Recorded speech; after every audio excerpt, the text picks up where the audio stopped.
Hello, Samadan here. Now, as I'm not available to stream tonight, I thought I'd record a little video going through the 202nd edition of the WoW Economy Weekly Wrap-Up, just to run through all my thoughts over what's been happening in the gold making community this week, and to talk about ways we could possibly make gold with things that are coming up in the future. So, without any further ado, let's have a look at the topics we got this week. First and foremost, we have the 9.2 excitement. So no sooner had 9.1.5 dropped last week, we now have the developers' notes that 9.2 is coming at some point in the future. We don't know exactly when, but we're starting to see details about what's going to be involved there. And it's a good point to have a look at it from a goal-making perspective and say, okay, what do we know now? What can we start preparing for over the next few months, perhaps? So it's only just starting to emerge with the details, but what can we expect? We know they have mentioned profession recipes in some form. Does this mean we're going to have some more crafter's marks? Maybe that would be useful to upgrade the gear. You know, the crafter's mark of the chained isle goes up to 230. We've got the crafter's mark 3, which takes it to 200. I think we should have probably something else, not like the chained isle, which is unique. I think we should have something that is either 230, maybe a little bit higher, that goes up and it's not unique equipped, and we can start doing that for fresh level 60s. Then we've got the other side of things about the Vestige of Origins. That currently allows us to make rank 5 and 6 legendaries. Maybe there's going to be a new one like that that allows us to make rank 7 and 8 legendaries. We don't know, we know there's a new zone, so are there going to be new materials to farm? Normally we would expect one around this sort of point in the expansion, a 0.2 release like we had in Nazjatar with the new materials there. So I would expect that. They have mentioned new professional recipes, but we don't really know at this point yet. Once we start seeing things on the PTR, I think we'll get a better idea. We do know that you will be able to equip 2 legendaries, so I think we're going to see another resurgence in interesting combinations coming out from the legendaries where people are using the effects on 2 different things. This has got to somehow tie in with, as Crunchy Wombat Stew talks about here, understand how the tier sets are going to slot in relative to the legendaries, because we did find with the domination gear that certain legendaries were completely wiped out because those were taken with domination sockets. So we don't know what the meta is going to be like at this point. We don't know how people are starting to min-max things and do simulations on that, so it's too early for that. Maybe it'll be a continuation of things like the dual crafting. We'll see some slots there. Maybe it'll be, at the moment the cloaks are doing very well. Maybe there'll be another shift and it'll be different types of legendaries. Now, the hard part here is if you haven't already gotten into legendaries, it's going to cost you a lot of gold to get there. I know with 9.1.5 we've got the increased drop rate of materials. That may see the shift in prices of raw materials going down slightly over the next few months. But then since 9.15's come out, there's been a resurgence in legendaries anyways, because people have been going and levelling up alts, and those alts have been getting legendaries. So I think the demand has been kind of balancing that out. We'll see over the next month or two how that pans out. So if you're not already in the legendaries, is it worth it? I'm not fully sure at this stage. I have a few legendaries at certain points, but I don't have certainly the whole set for all the different armor types. I would like to maybe just push the dual crafting a little bit further. From a personal note, I think those should be quite decent, but we don't know yet. So I would say if you haven't gotten into it and you've got other ways of making gold, use those. If you do think you want to get into legendaries and you're willing and have the spare gold, then by all means go ahead, start ranking them up and see if you can fill up some slots on speculation, but be prepared to lose gold on that front. So moving on, talking about glyphs, and this is going to be the next thing, because 9.15 introduced some new glyphs for the Druid forms, which is really nice. There's a list of what's available here on this link on Wowhead. I'll put a link to this whole Wowhead article once it goes live. It's not currently live yet at the time of recording, so it won't be live when I first release this video, but when it does go live, then I'll put a link to it in the description below. So yes, back to glyphs. So we've got the new list of what's available here. There's a link there and to the Wowhead list. And then Reckles, aka Want to Buy Gold, has done a great video going through how to farm and more specifically what kind of drop rate to expect and how long it all might take you to get all these different glyphs and where the bottlenecks might be and what you might be able to charge for those. So by all accounts they seem to be selling very well. So this is here in video form. I know this is a bit weird because I'm doing a video of a text form that is now pointing you to something in video form, but you get the gist anyway. So I think Druid Glyphs, I haven't gotten any myself yet, my scribe, and I think a lot of people found this, their scribes weren't in a position to go and actually do current content. I know my scribe's still only level 51, so I've got some work to do if I want to get in and do this. So, but that's all fine. I think we've got some interesting possibilities here with scribes. If you do have a scribe as one of your main characters, then by all means I think this is a good market to jump into and start making some gold if you haven't already. The thing that happens with these is those that get in really early can charge whatever price they want, and then the price will just completely get dropped down depending on the demand for the glyphs versus the availability of them and how many people have got the recipes. So it's an interesting barrier to entry. We'll see how that actually pans out over time, but I think for the meantime we should get some good gold out of this. Moving on to more gold making, so looking ahead, so we have Legion Time Walking coming at some point soon, and with that the Mage Tower, and a lot of people have been looking forward to this. I think a lot of people would like to see the Mage Tower last for longer than the couple of weeks it's going to be available for. I personally think that'd be a great idea. Penguin's got some great suggestions here for old world enchants that will do particularly well, and she does this basically based off of a Wowhead article that came out recently, and talking about a lot of posts on the Discords and what's best in slot for these events, and then looking at those and saying, okay, well here's the spreadsheet list. So there's a link here to the spreadsheet list, and you can see here it's basically a lot of different enchants, exceptional strength, mark of the hidden satyr. I mean, a lot of these, if you're doing them already, are probably selling quite well already. So I would say if you've got any of these, do them now. But it's really nice how she put this together as a list of various, letting you know which expansion they're from and where you can get hold of them. So really nice. And there's some armor gems here as well, which you can get hold of. And hopefully there'll be some markets here that you'll be able to sell into.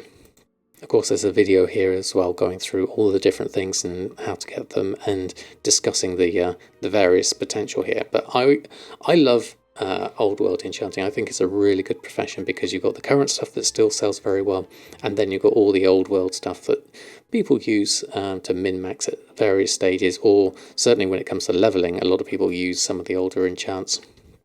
So I think this is a great market. If you haven't got into it already, have a look at this and look at some things that you can pick up and start selling. Always looking for ways to diversify your markets. So thank you, Penguin, for sharing that. Also, don't forget it's got some old world enchanting TSM groups as well in their Discord, so have a look at that as well. Now, next thing, this is another interesting thing that happened this week. Level 60 character boosts.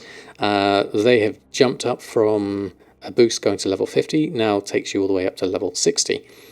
This is kind of what you'd expect at this point of an expansion, where anyone looking to jump in and start doing in-game content and they've got the spare money, this is an easy way to just get in there and get started, because you still have to do a fair amount with covenants and stuff like that in gearing up, but it's always been really expensive. I mean, it's $60 on NA and £49 in UK price for the EU.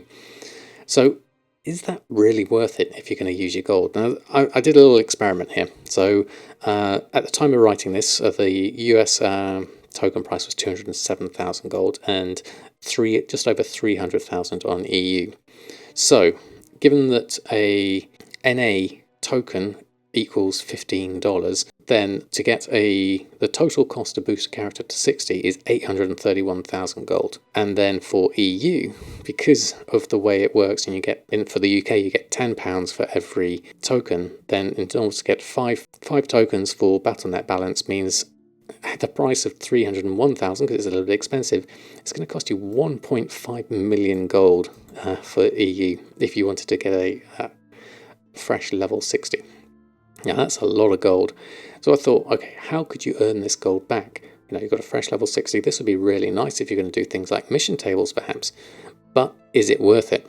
So I did another calculation based on that. So let's say, for example, you're running the mission tables every day and you earn roughly 1,000 gold. I mean, that's fairly conservative, because if you're going to do, like, say, 3 gold missions at about 300 gold each, and that's about 1,000 gold.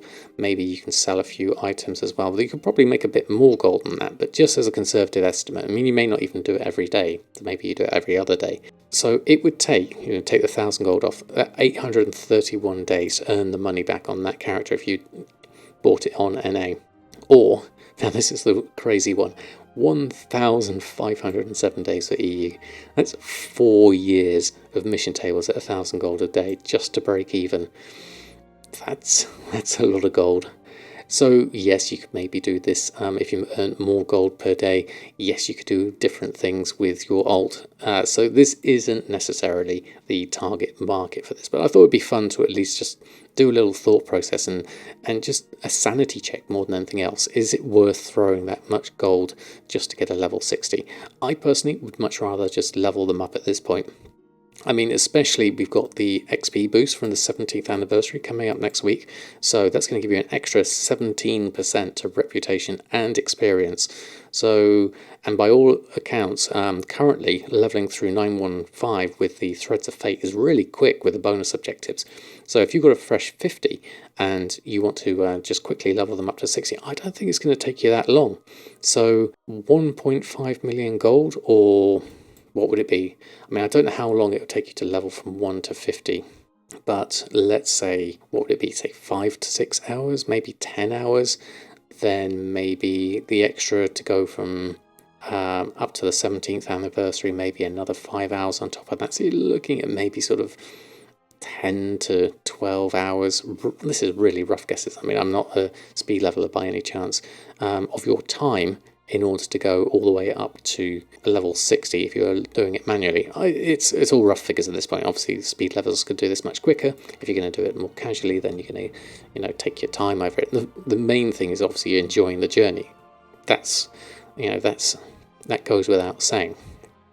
But given the fact that we've got this XP boost coming up, and given the huge price of these, I wouldn't necessarily go for this kind of price if I was going to pay for gold. But some people might have lots of gold, or they might have lots of IRL money, and they're quite happy to throw that for the convenience of getting a fresh level 60. And by all means, as a gold maker, that's great, because they're going to have a fresh level 60 that's going to need loads of gear, and we're in the perfect place to sell them that gear on the auction house. So it's a win-win all round. I know some people might complain about this, it's pay to win and things like that, but this kind of system's been in the game for ages, and you can either choose to make use of it or choose not to. It's entirely yours, the choice is yours.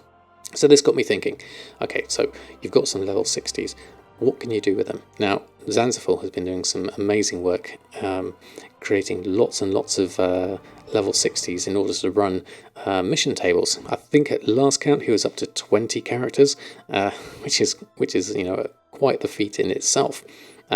Once you got them set up though with the mission tables, then you can start making gold. As I was saying here, and that was very conservative, 1,000 gold a day. I think by all reports, if you've got sort of say 4 or 5 characters, you could quite easily make enough for a token just on mission tables. And that's not really going super hard on it either. So one of the aspects for the mission tables is to get companions, and one of the best ways to get a hold of the companions is through Torghast. So Zanzibar's got a great video here just going through the kind of basic requirements and what you need to do in order to get these companions. So talking about that it has to be on layer 5 is usually the best place to go for it, what kind of eye level gear you might need, a few little hints and tips about running through and the things you've got to look for. There's a couple of different articles he points to about the names of all the different companions and what to look out for and what to skip. One of the things that wasn't mentioned in the video that I've been using is the scrying stones that is from Pandera Jewel Crafting. Those are really useful if you buy a bunch of those, or make them if you can. And then you just, as soon as you get into the first layer 5, you can use the scrying stones to hop your vision. It's a bit like the Shaman Farsight thing spell that you can do. and you can just work your way through and just see if there's anything worth doing it, or you just exit out really quickly. So this is quite interesting. So if you're looking to get companions, I think there's 10 at the moment each. You can get through Torghast, so I would definitely recommend giving that video a look. I'd like to see how many characters he gets going and what kind of gold you can make just through doing mission tables. Let's keep an eye on that one, certainly. So for the news, we have we reported this last week, the mail icon on the character select screen. This is kind of a bit buggy at the moment. People have been reporting that it doesn't always show up, which is a real shame, because the whole point of it is to give you that real immediate visual indication that you've got mail on that character and it's worth logging in to just check the mail and so on and so forth. I think it's probably maybe something to do with the auction house and the fact that you get a sale but you don't actually get the mail for another hour later, or if someone sends you something you don't get that for an hour later. Maybe it's the fact that you haven't logged into that character and it hasn't checked it recently, so Blizzard isn't tracking it. I don't know how Blizzard is tracking it, but it's definitely a little bit buggy at the moment, so it's not quite working as I would like it to, and it's certainly not quite as reliable as you want it. But we've got a couple of problems we've got here. Occasionally shows mail when you have no mail, and log it in out a few times to get it refreshed. Some characters with mail still don't get the icon, and it appears despite having no mail, and then a few reloads seems to fix it. That's certainly not usable, and it completely wastes the whole point, which is just visually be able to see it straight off from the bat. So hopefully Blizzard can get that all fixed, because it was in the game before and it got removed. Maybe this is something that needs a little bit more work, but there's more of a little quality of life thing more than anything else. And that pretty much wraps up the news for this week. I think the major thing really is watching what's going to come out with 9.2 over the next few weeks.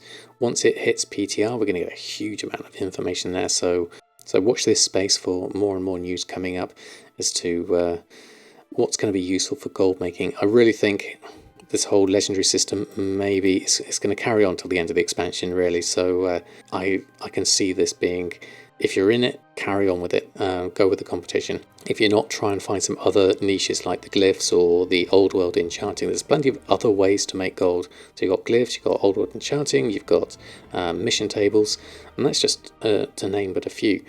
So it's not all about legendaries. Yes, you see the big ticket numbers with those that have fully invested in that, but that's great, and congratulations to those who got in early. But for me, I've got still plenty of ways to make gold, so that's what I'm focusing on. I will probably collect up a few more legendary recipes over time if I have the spare gold, but it's not really my main focus by a long shot. So I hope you enjoyed this video summary of a text summary that has videos in it. Sorry I couldn't be there in person to go through it this time on stream, so hopefully I'll see you again very soon, either live or here on YouTube, or of course you can reach me in the normal ways through Twitter and Discord and all of that. Links to all of those will be down below. Let me know what you think of this format. Do you prefer this to the live streams? I'd be interested to hear your thoughts on that front. But until next time, happy gold making, and I'll see you very soon.